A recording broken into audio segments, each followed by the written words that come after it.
Hi, Cheryl. How are you? Hi, Aisha. I'm very well, thank you. And you?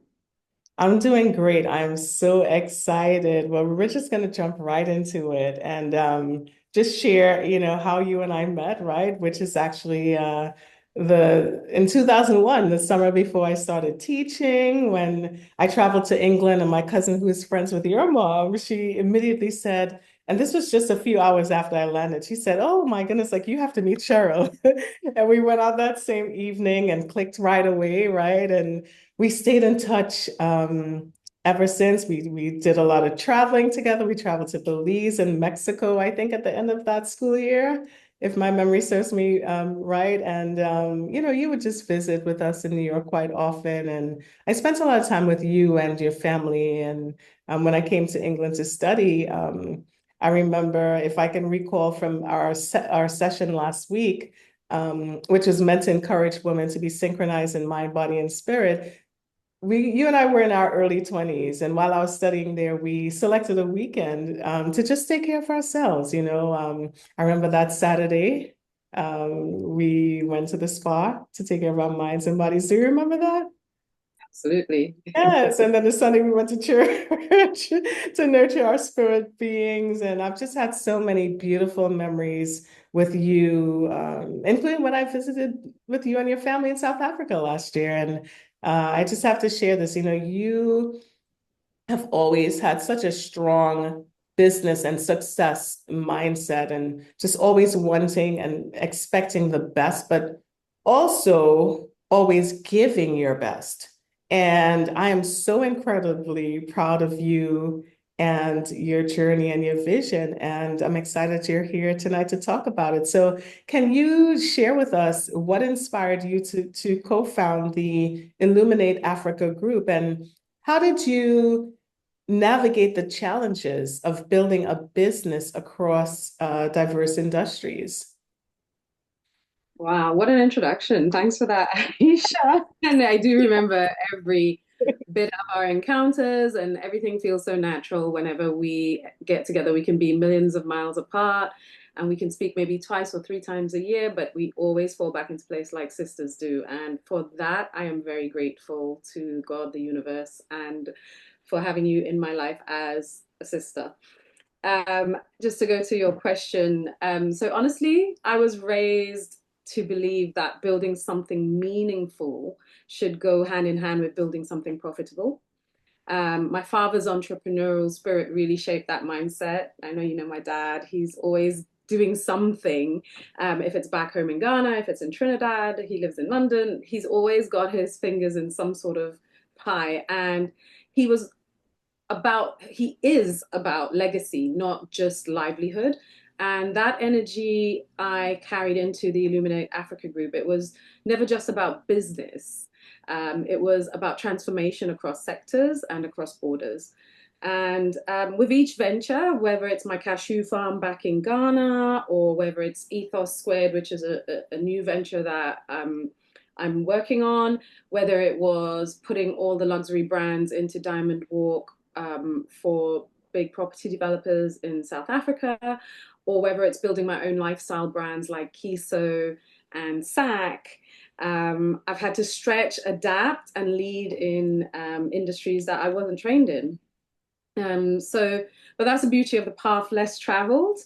And it forces you to grow into that kind of leader that you didn't know that you could be. Yeah, that's Oh my how I goodness, came. that's so exciting. So tell me, how do you balance the roles of entrepreneur, investor, change agent, and all of that stuff while staying true to your vision of transforming lives? Whew. That's a good question. Balance is more about alignment than equal distribution for me. What grounds me is knowing that all these roles I play, from mother to entrepreneur, are part of a larger mission, building legacy, like I mentioned, and living with that intention, with intention. Illuminate Africa Group then allows me to operate in that aligned space. So whether I'm working with Ethos Squared to support other founders or building creative platforms with KISO and SAC, or even the African Diaspora Digital Museum, which is a nonprofit that was founded, which I didn't mention in the first part. It's a development of digital heritage experiences. So I'm always anchored in purpose. And my family is very much part of that vision. We support and challenge each other to grow in ways that we feel are meaningful. My husband is super, super supportive of all of my ventures. I know, and I absolutely love him. He is just the best. Do give him my regards when we get off of this call. I love So you too. yes. So let's talk about overcoming adversity and leadership, right? Your philosophy is to embrace adversity to continuously improve. Can you share a moment when adversity shaped you as a leader? Um, I would say starting the cashew farm was humbling.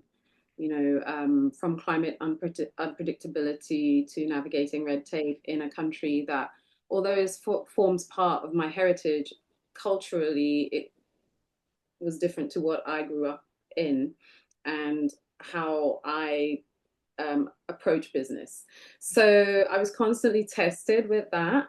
But those moments stripped away the fluff and left me like with clarity about the kind of leader that I wanted to be: resilient, empathetic, and solutions driven, especially working with people who I couldn't speak the same language with, villagers who are from different means and backgrounds culturally, and just understanding that being empathetic and solutions driven with the farm in mind, and also the farm helping them to become better people, was what sort of shaped me as a leader. That experience poured directly into Ethos Squared, because I wanted to help other leaders build businesses that could weather storms too. So we teach people not just how to scale, but how to endure and then sort of evolve with purpose. And that kind of forms the basis of a lot of the businesses that are under the Illuminate Africa group. I love it. So, in talking about your philosophy, you talked about some of the challenges. What leadership strategies then have you found most effective when managing, such high stakes projects and working with diverse teams? So going back to the cashew farm example, it's that clarity of purpose, and the emotional intelligence that sort of comes along with that. I make sure that everyone I work with, whether it's through Ethos Squared, KISO, SAC, or the African Diaspora Digital Museum, they know the why behind the project. When people connect to purpose, they show up differently. So, I try to also lead by listening. And every team from my Cape Town creative team and then the collaborators back in Ghana, our partners in Ghana that do SAC, brings something unique. I've learned that good leadership isn't about having all the answers. I've had to learn that quite, because what I'm like. We like to know, the way we were taught back in Trinidad is if it's not correct, you're nothing, kind of thing. So it's a bit of unlearning Yeah. of how we learned, and it's about creating space for the best ideas to rise. I'm so glad you said that. My mentor, who was actually on the first meeting, I would never forget. She's a retired principal, and so I was just getting into education just around the time we met. And something she said to me stuck with me all these years. And anyone I have the opportunity to mentor or just to share with, depending on what we're talking about, I would always share it. She said, the smartest one isn't necessarily the one with all the answers, but the one who knows where to find them, right? And finding them doesn't necessarily mean that you're actually doing it. It can be in a person, it can be in so many different forms, So that is just so refreshing to hear. I love that. All right, so we're in 2025, right? We can't have this conversation without talking about innovation and impact. How do you see the metaverse? And I know you've talked about this quite a lot in our personal conversations. How do you see the metaverse and virtual spaces as tools for empowering Africa and underrepresented communities? So I feel like the metaverse gives us the chance to rewrite the rules, especially around access, visibility, and ownership. So through the African Diaspora Digital Museum that I mentioned, I co-lead as part of a nonprofit work under the Illuminate Africa group. We're creating immersive storytelling spaces where the African diaspora can see, hear, and feel our history and cultural legacy.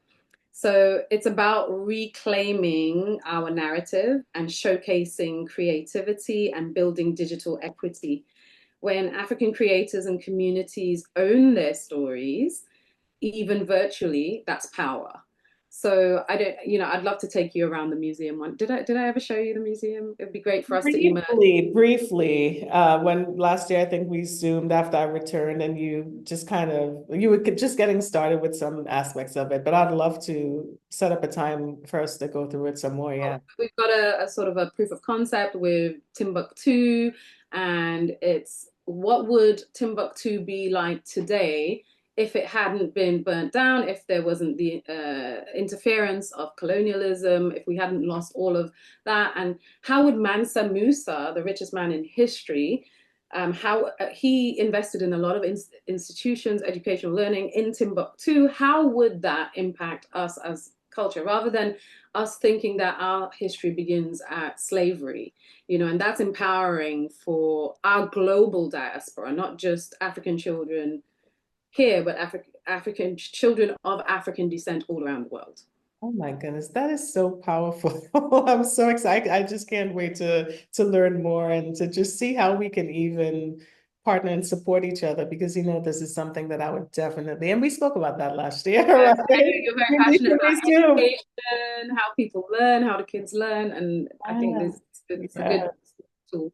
Well, we're not finished with this conversation. We'll wrap it up quickly, but we do need to schedule another one to dive deeper into this, right? So, oh my goodness.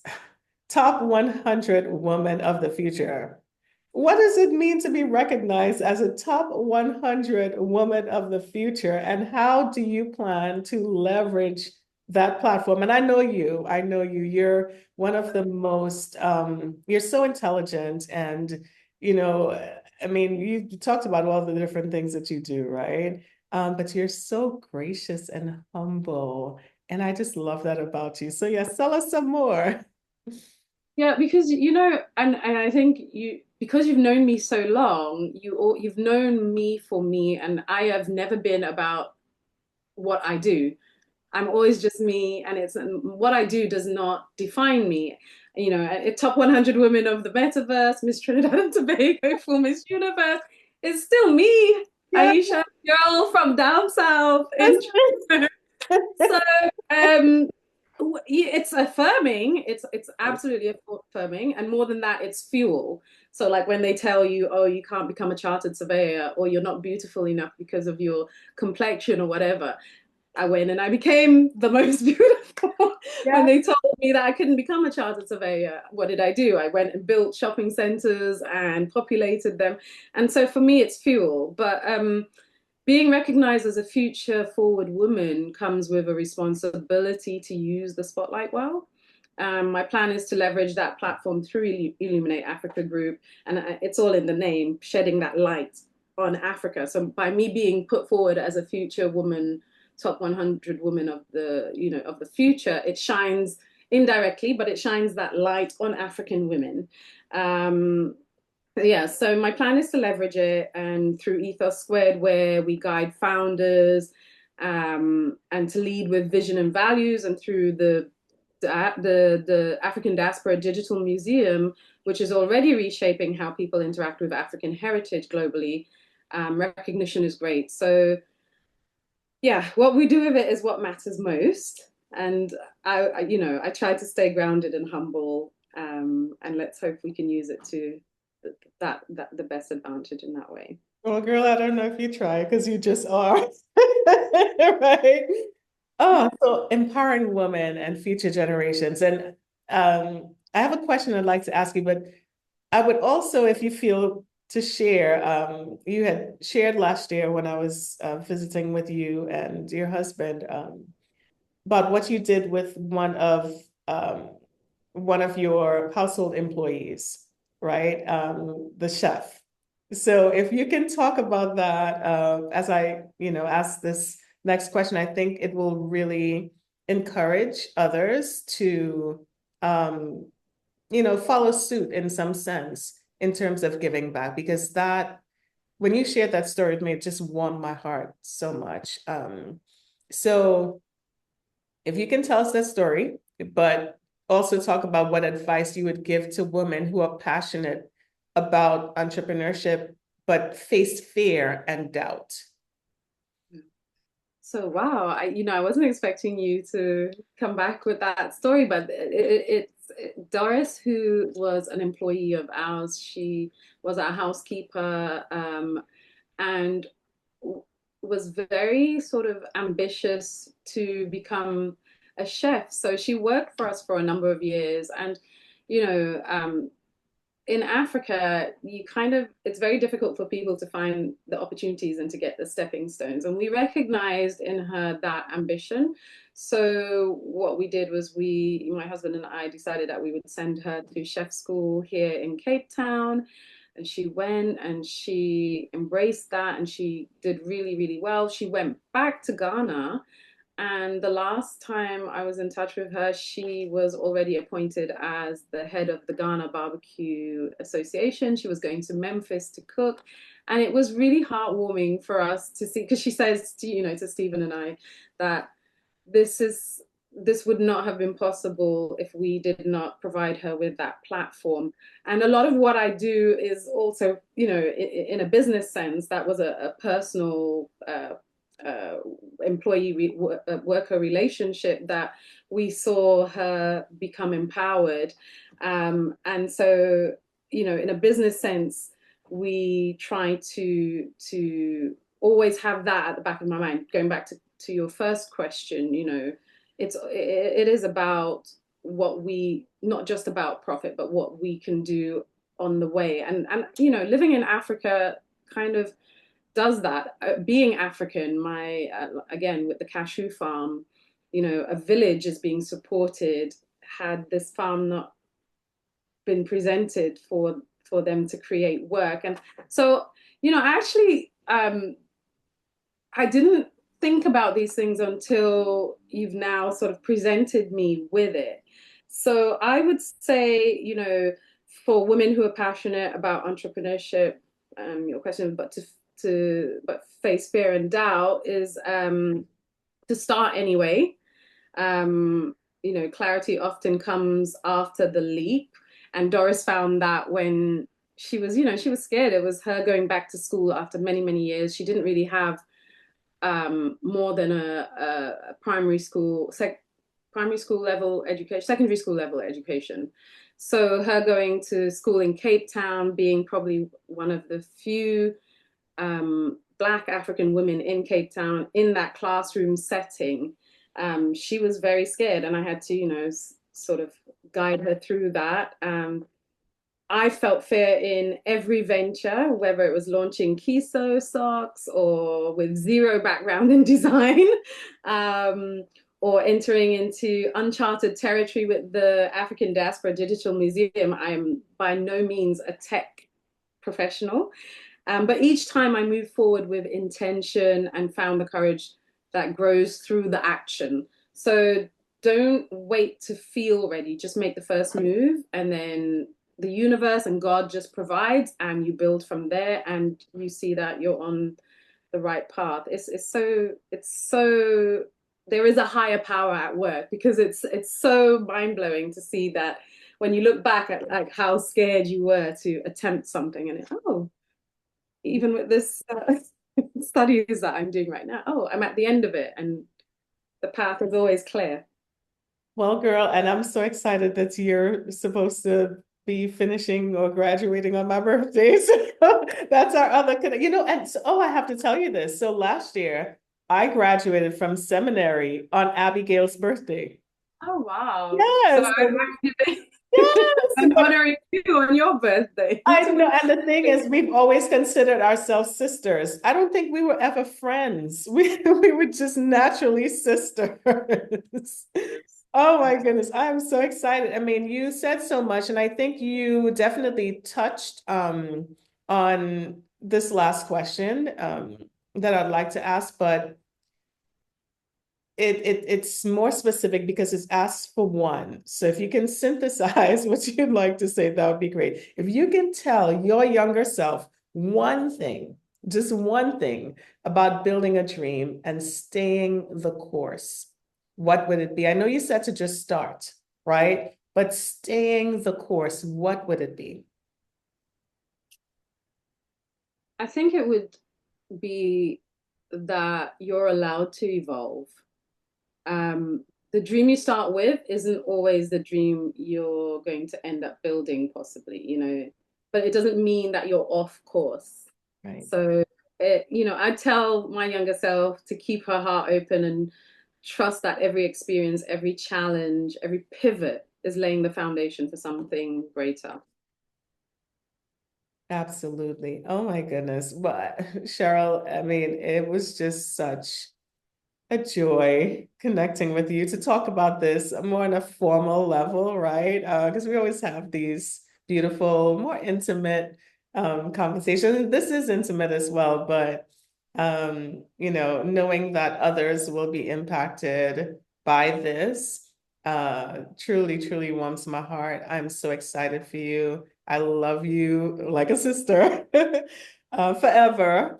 And I cannot wait for us to reconnect just to talk about to kind of go back to what we started talking about last year in terms of collaborating, especially with the digital museum, because there are so many opportunities, of course, in Africa, here in the United States, and around the world that can come out of this. So I just can't wait. I'm so excited. Thank you so much for taking the time in your very busy day. I know your Saturdays are packed because you are a mom. And I love that last year when I was with you guys on that Saturday. We got up early, we went out with your son and his activities and everything. And you give so much to everyone, but you also take care of yourself. And I love that. And I love you. And thank you.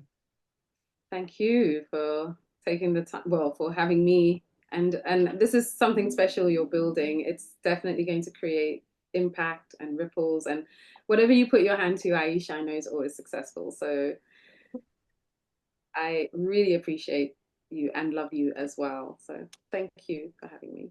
To God be the glory. We'll talk soon. Bye now. Bye.